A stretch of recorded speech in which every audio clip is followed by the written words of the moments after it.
नमस्कार, मैं हूं अंकुर और आप देख रहे हैं सत्य हिंदी।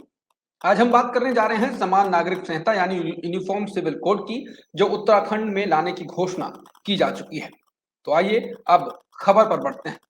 उत्तराखंड के लगातार दूसरी बार मुख्यमंत्री बने पुष्कर सिंह धामी ने कहा है कि उनकी सरकार जल्द ही यूनिफॉर्म सिविल कोड यानी समान नागरिक संहिता का कानून बनाएगी। इसके लिए सरकार विशेषज्ञों की एक कमेटी बनाएगी, जो इसके कानून को बनाने से जुड़ा ड्राफ्ट बनाएगी। इस कमेटी में न्यायिक विशेषज्ञों, रिटायर्ड अफसरों, बुद्धिजीवियों जीवियों को शामिल किया जाएगा। धामी ने कहा कि यूनिफॉर्म सिविल कोड लोगों को शादी, तलाक, जमीन, संपत्ति और विरासत के लिए एक कानूनी फ्रेमवर्क देगा, चाहे उनका धर्म कुछ भी हो। उन्होंने कहा कि इससे सामाजिक सौहार्द बढ़ेगा, लिंग आधारित भेदभाव खत्म होगा और महिलाओं का सशक्तिकरण होगा। ये तो रही वो बात जो उत्तराखंड के मुख्यमंत्री ने कही। अब जान लेते हैं कि आखिर ये समान नागरिक संहिता यानी यूनिफॉर्म सिविल कोड है क्या।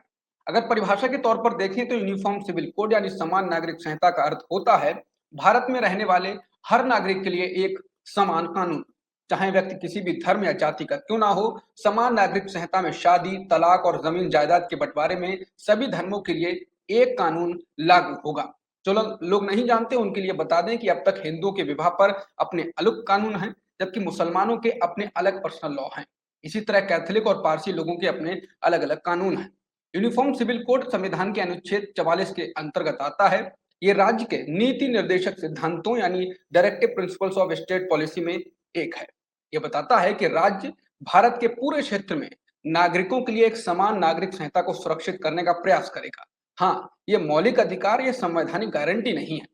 डॉक्टर बी आर अम्बेडकर ने संविधान बनाते समय कहा था कि एक यूसीसी यानी कि यूनिफॉर्म सिविल कोड की जरूरत है, लेकिन फिलहाल इसे स्वैच्छिक रखना चाहिए, वॉलेंटरी रखना चाहिए। समान नागरिक संहिता का मूल विचार पंडित जवाहरलाल नेहरू और बाबा साहेब अम्बेडकर ने रखा था। उनकी असल फिक्र स्त्री नागरिक नागरिक को समानता और न्याय दिलवाने की थी। उन्हें डर था कि हमारे समाज में धर्म की आड़ में पुरुष प्रधानता के चलते देश की आधी आबादी को न्याय मिलना मुश्किल होगा।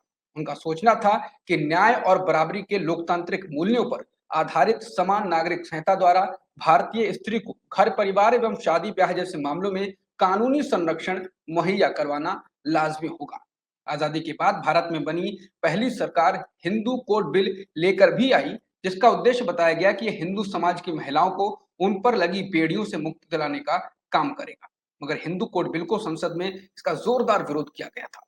आपको ये जानकर हैरानी होगी, जब भारत आजाद हुआ तब हिंदू समाज में पुरुष और महिलाओं को तलाक का अधिकार नहीं था। पुरुषों को एक से ज्यादा शादी करने की आजादी थी, लेकिन विधवाएं दोबारा शादी नहीं कर सकती थी। विधवाओं को संपत्ति से भी वंचित रखा गया था।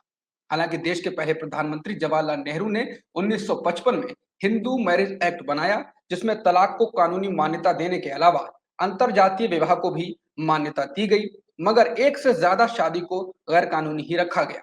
1956 में ही हिंदू उत्तराधिकार अधिनियम, हिंदू दत्तक ग्रहण और पोषण अधिनियम यानी Hindu adoption and maintenance act और हिंदू आवश्यकता और संरक्षा अधिनियम लाया गया।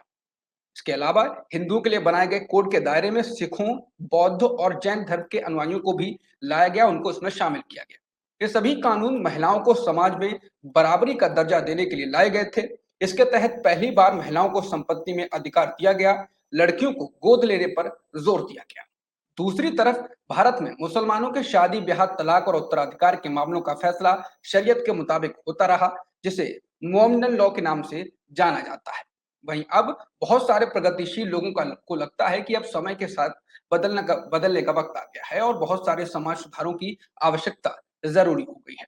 उनका तर्क है कि हिंदू समाज ने कई सुधारों का दौर देखा है, इसलिए समय समय पर कई प्रथाएं पूरी तरह समाप्त हो चुकी हैं। लेकिन मुस्लिम समाज में सामाजिक स्तर पर सुधार के काम नहीं हुए हैं और बहुत ही प्राचीन मान्यताओं के आधार पर ही सब कुछ चल रहा है। इसलिए समान नागरिक संहिता की वकालत करनी चाहिए। वहीं इसके विरोध में जो तर्क आता है वो है कि भारत विविधताओं का देश है और अलग अलग धर्मों, जातियों और जनजातियों की अपनी प्रथाएं हैं, उनका सम्मान होना चाहिए। सभी धर्मों को की अपनी संस्कृति और परंपराएं हैं, उनके अनुसार चलने की स्वतंत्रता होनी चाहिए। इसके पक्ष में वो संविधान में दी गई धर्म मानने की स्वतंत्रता का भी तर्क देते हैं। इसके अलावा एक बीच का तर्क आता है, वो कहता है कि अगर सरकार समान नागरिक संहिता लाना चाहती है तो उसका प्रारूप एक छतरी जैसा होना चाहिए, जिसमें सभी परंपराओं और संस्कृतियों का को साथ में लेकर चलने की बात हो। उसे थोपा नहीं जाने चाहिए, क्योंकि भारत में धार्मिक और सांस्कृतिक विभिन्नता है, विविधता है। वहीं एक वर्ग का तर्क आता है कि हिंदुत्ववादियों के लिए समान नागरिक संहिता सामाजिक ध्रुवीकरण और अल्पसंख्यकों पर हमले का हथियार मात्र है, उन्हें स्त्री समानता से कोई सरोकार नहीं है। और अंत में एक तर्क आता है कि समान नागरिक संहिता के प्रस्ताव से पहले सरकार को मुसलमान नागरिकों के प्रति कई ठोस कदम उठाने पड़ेंगे। उन्हें आश्वासन देना होगा कि वे भी भारत के समान नागरिक हैं और उनके जान माल की सुरक्षा के लिए सरकार प्रतिबद्ध है। हालांकि जिस प्रकार से अब उत्तराखंड सरकार ने समान नागरिक संहिता लाने की घोषणा की है, उससे यह भी साफ है कि केंद्र के ये स्तर पर नहीं बल्कि राज्य के स्तर पर ही लाया जाना शुरू हो जाएगा, ये लाए जाएंगे। लेकिन जाते जाते आपको ये मालूम होना चाहिए कि बीजेपी के घोषणा पत्र में राम मंदिर धारा 370 के अलावा यूनिफॉर्म सिविल कोड भी रहा है। इनमें से दो तो वो पूरे कर चुके हैं, जैसे धारा 370 और राम मंदिर कह सकते हैं, और अब बारी तीसरे की बताई जा रही है, यानी यूनिफॉर्म सिविल कोड। तो ये तो रहा जो आज की खबर। बाकी खबरों के लिए बने रहिए आप सत्यहिंदी.com के साथ। सत्य हिंदी का ऐप डाउनलोड करें गूगल प्ले स्टोर पर।